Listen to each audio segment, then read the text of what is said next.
जमदाडे मला म्हणाले की आपल्याला पार्ल्याला जावं लागेल. तुम्ही सांगितलं होतं यायला. जमदाडे कुठे? बघूया आपल्या साऊचं जग.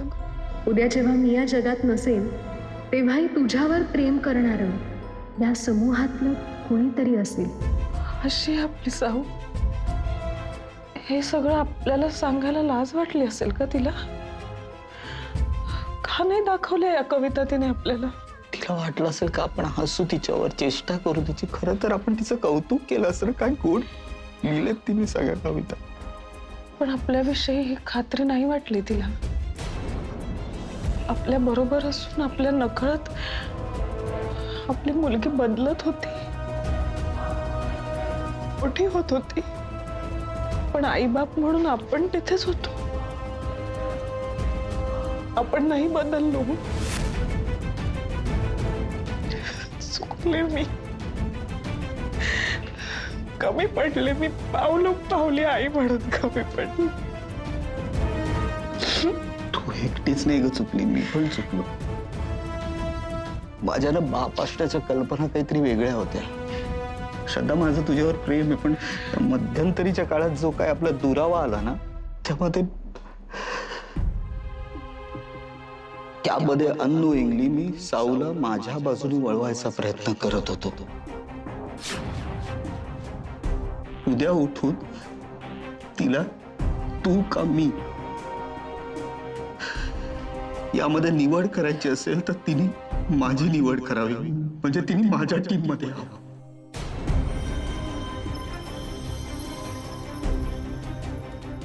इन्स्टिगेट केलं मी तिला तुझ्या विरुद्ध. जाणीव करून द्यायचो मुद्दामून की तू कशी शिस्त लावते आणि मी कसं कुलफादर आहे. चुकलं. सर्वात मोठी चूक मी केली. कदाचित आपल्या या चुकांची फळं आपली मुलगी भोगते.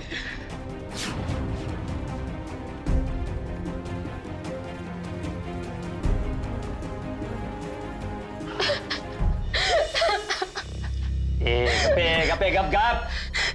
काय झालं रडायला? हा, जिवंत राहायचंय ना. मी जे काही सांगेन ते गपचूप ऐकायचं, कळलं? आणि जर जास्त शहाणपणा केलास तुला मारणार नाही.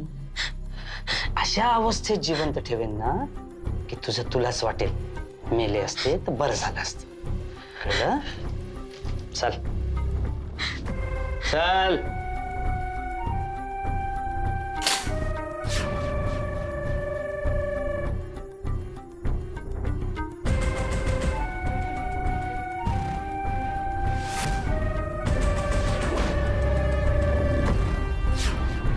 हिच्यावरती 24 तास लक्ष ठेवायचं.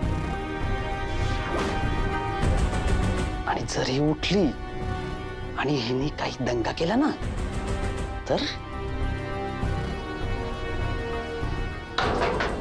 ह्याच्यातलं इंजेक्शन द्यायचं.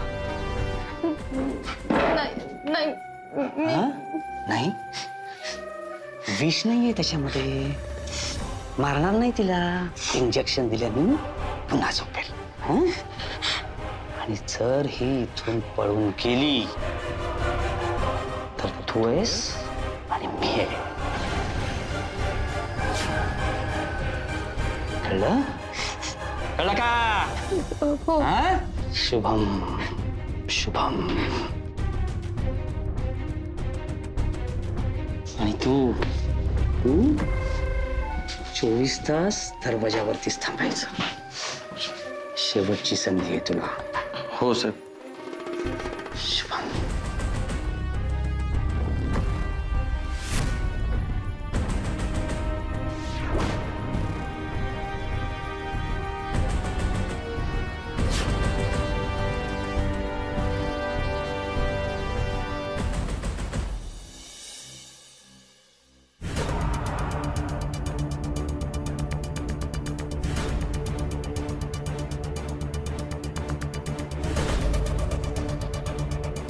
जैन मॅडम, बोलवलं? कितीला विकलंस? काय? स्वतःचं इमान.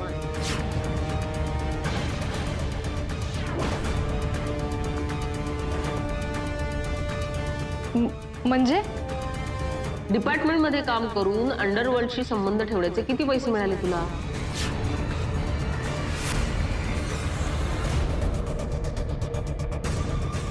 मॅडम असं काय बोलताय तुम्ही? नाही बोलत मी. मग तू बोल. सुरुवातीपासून ह्या प्लॅन मध्ये विजय बरोबर तू होतीस, बरोबर?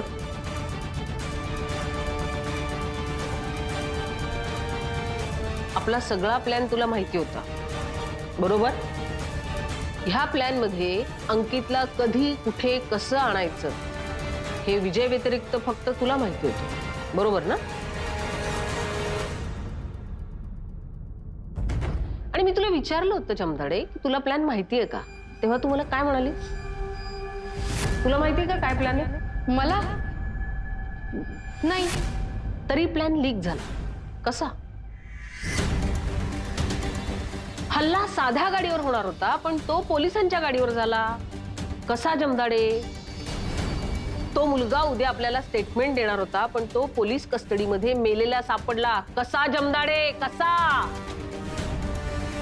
मला नाही माहित मॅडम. माहिती नाही? तूच होतीस ना ग त्याला ठेवलेल्या रूमच्या बाहेर? हो मॅडम, पण मी सांग कितीला विकलं स्वतःला?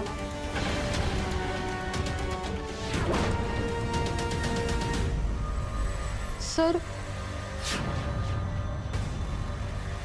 मॅडमचा काहीतरी गैरसमज होतोय सर. तुम्ही सांगा ना त्यांना, मी असं काही केलेलं नाहीये. सर तुम्ही माझे सिनियर आहात, मी तुमचा आदर्श ठेवते. माझे गुरु आहात तुम्ही. मी तुमच्याशी गद्दारी नाही करणार सर. बडोद्यावरून येताना आपण त्या ढाब्यावर थांबलो होतो, तिथे कोणाचा फोन आला होता तुला? ए जमदाडे, काय तुझ्या फोनवर काय चाललंय? कोणाशी बोलतेस? सर ते नवऱ्याचा फोन होता. नवऱ्याचा? असं तू म्हणालीस. संध्याकाळी तुझ्या नवऱ्याचा फोन आला होता सीमा. तो विचारत होता की सीमा तुमच्या बरोबर आहे का, सकाळपासून फोन लागत नाहीये. काय आहे हे सगळं? तुझा फोन दे विजयला.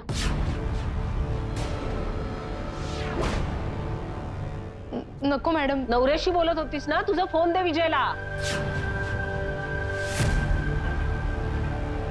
मी नवऱ्याशी नव्हते बोलत.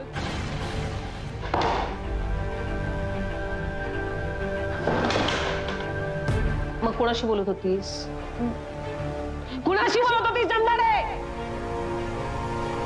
मी गायनेकोलॉजिस्टशी बोलत होते मॅडम. आम्हाला बाळ हवंय, त्यासाठी माझी ट्रीटमेंट सुरू आहे म्हणून. खोटं बोलू नको जमदाडे. बस झालं, बस.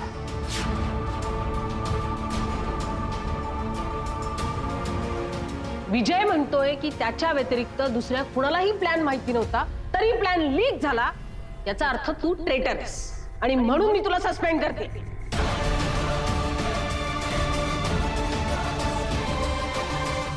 मॅडम,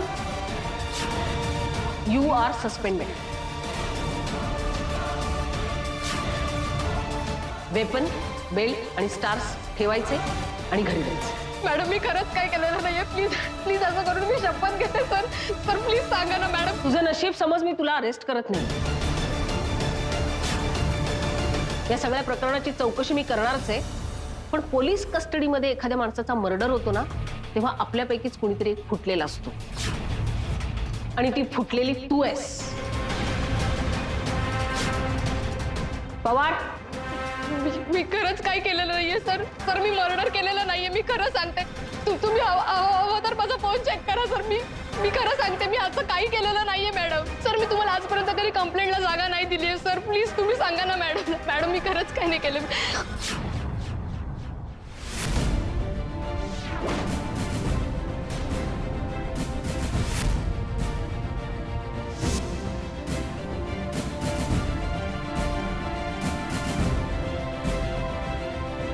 सर 24 तास 2 दिवस ड्युटी, सुट्टीचा सोडा दिवस नक्की मिळेल. मग सुट्टी कॅन्सल.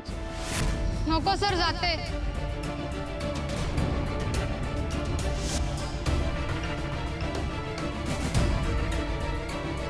बॉस हा बॉस असतो शेवटी आपल्या जुनीची.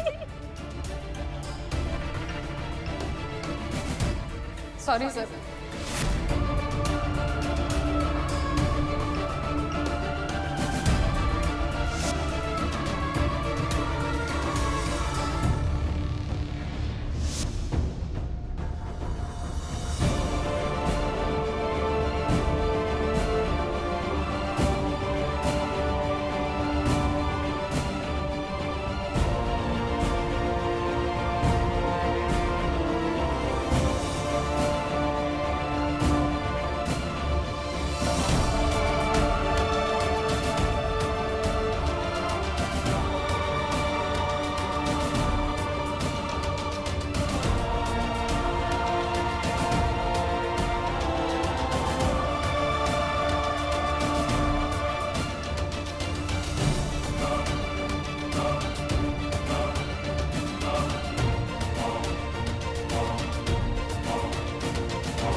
कामकाजाबद्दल शंका निर्माण झाली.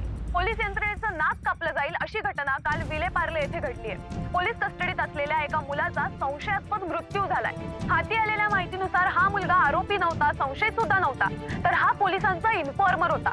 अंकित मोहिते असं या मुलाचं नाव असून याच्या मृत्यूनंतर ताबडतोबच एका पोलीस उपनिरीक्षकाला सस्पेंड करण्यात आले.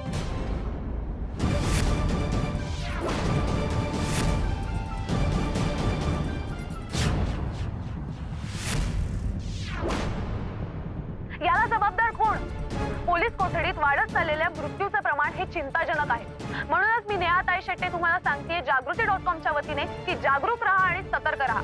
या प्रकरणाचे अपडेट जाणून घेण्यासाठी पाहत राहा जागृती.com. जागरूक राहा, सतर्क राहा. भोसलेला फोन करायला हवा ना. मी करते त्याला फोन.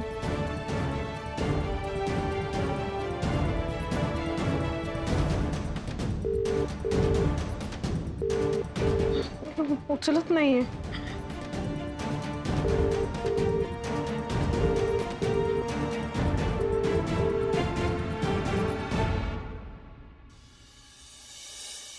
मॅडम मला असं वाटतंय आपण जमदाडेवर संशय घ्यायला घाई करतो फार. म्हणजे मी चुकते का? आणि मग तुझ्या त्या थेअरीचं काय झालं? प्लॅन फुटला वगैरे? हे बघ विजय, उगाच भावनेच्या भरात ना तू जमदाडेला डिफेंड करू नकोस.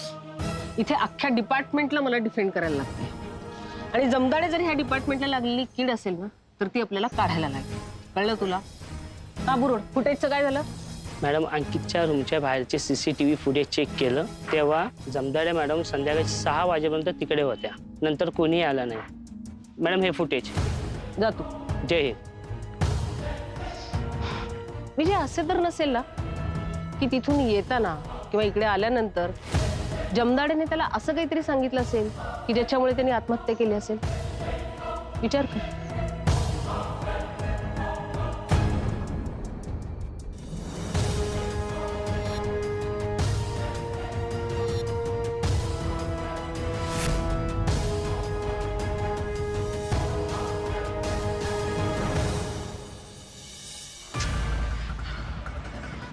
श्रद्धा तू शांत हो. फोन का नाही उचलत आहे भोसले? हो. हे आपण एक काम करूया, आपण पोलीस स्टेशनला जाऊया. त्या अंकितची सेफ्टी जबाबदारी आहे ना त्यांची. आपण त्या चौधरीला विचारूया, भोसलेला विचारूया. चल तू. ऐक कुठेही जायचं नाही, तिथे खूप गडबड असेल. नको आता कुठे जायला. अरे असू देत ना. त्या अंकितला आणायला नेलं ना मला, मग आता त्याच्या बाबतीत काय झालं हे मला कळवायला नको? श्रद्धा, काही गोष्टी कॉन्फिडेन्शियल असतात, त्यांना बाहेरच्या माणसांना नाही सांगता येईल. पण आता बाहेरचे नाही होत. तुला माहितीये का, तो अंकित 18 डिसेंबरच्या रात्रीनंतर साऊला पुन्हा भेटला होता.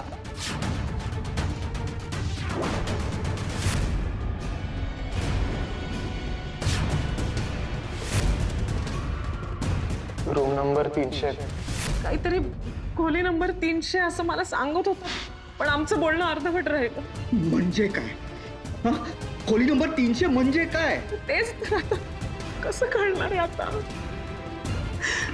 गेला तो.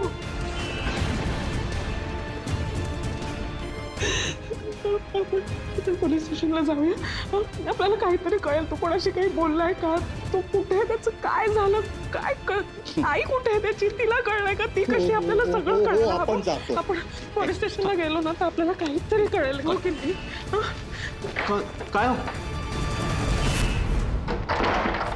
काय सगळे दार खिडक्या लावून द्या, सगळे पडदे लावून द्या, सगळे. आणि मला तू तुझ्या रूमचे सुद्धा पडदे लावून दे. काय झालंय? काय झालं का? कोणीतरी आपल्यावर लक्ष ठेवू नये, आपल्या घरावर पाळा ठेवू नये. अगं बंद कर ना सगळे. तुम्ही शांत सगळे राहा. दार खिडक्या बंद करा लवकर लवकर. हो बाबा. हो तुम्ही लवकर करा. हो मी करतो, तुम्ही शांत राहा बाबा.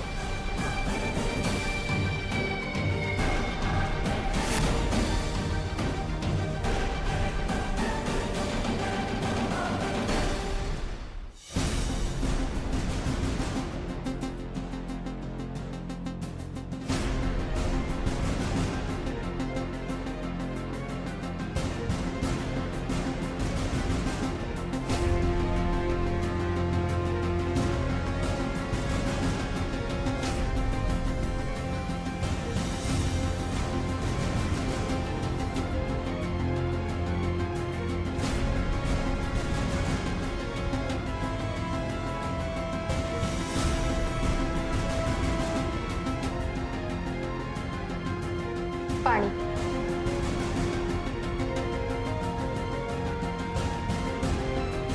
तू कोण? मी ना, नवीन केअरटेकर. चहा घेणार? हो. घे, बरं वाटेल. ते पाणी पिऊन टाक.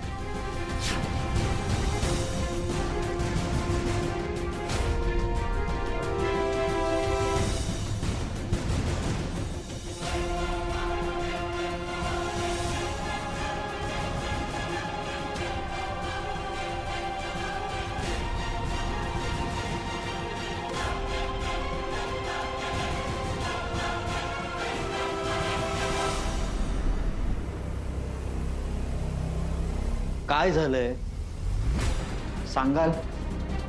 ती कुठे गेली ते तिला बोलवून घ्या. आणि तुम्ही कुठेही जाऊ नका, प्लीज कुठेही जाऊ नका तुम्ही. हो आम्ही कुठेही जात नाही आहोत, पण मला सांगाल काय झालंय? कोण पाळत ठेवू नये? मी चालायला गेलो होतो तेव्हा माझ्या लक्षात आलं की एक माणूस आपल्या घराकडे लक्ष ठेवू नये. मी त्याला जाऊन विचारलं तर तसा तो सटकला. नंतर माझ्या लक्षात आलं की समोरच्या गच्चीतून एक माणूस दुर्बिणीने आपल्या घराकडे पाहतोय. त्या कोपऱ्यावरच्या टपरीवर 2 माणसं बसली, ते आपल्या घरावर लक्ष ठेवून येत. तुम्ही कॉन्स्टेबलला सांगितलं? कॉन्स्टेबलला काय सांगायचं, एका जागेवर बसून आहेत ते, इकडे तिकडे फिरत नाहीत, गस्त घालत नाहीत, काही करत नाहीत ते. बरं मी त्यांना सांगायलाच हवं, मी सांगतो थांब.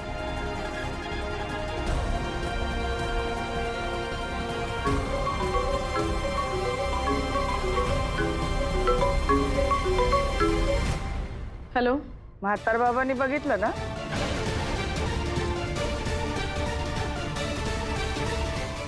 काय म्हणू तुला? अस्तरीन बाई, वजिरीन बाई का गद्दारीन बाई? हा? एक नाही अनेक डोळ्यांनी तुझ्यावर बारीक नजर ठेवून आहे मी. काही गोळी देते आणि गोळी घालते पण, नाही का नाही?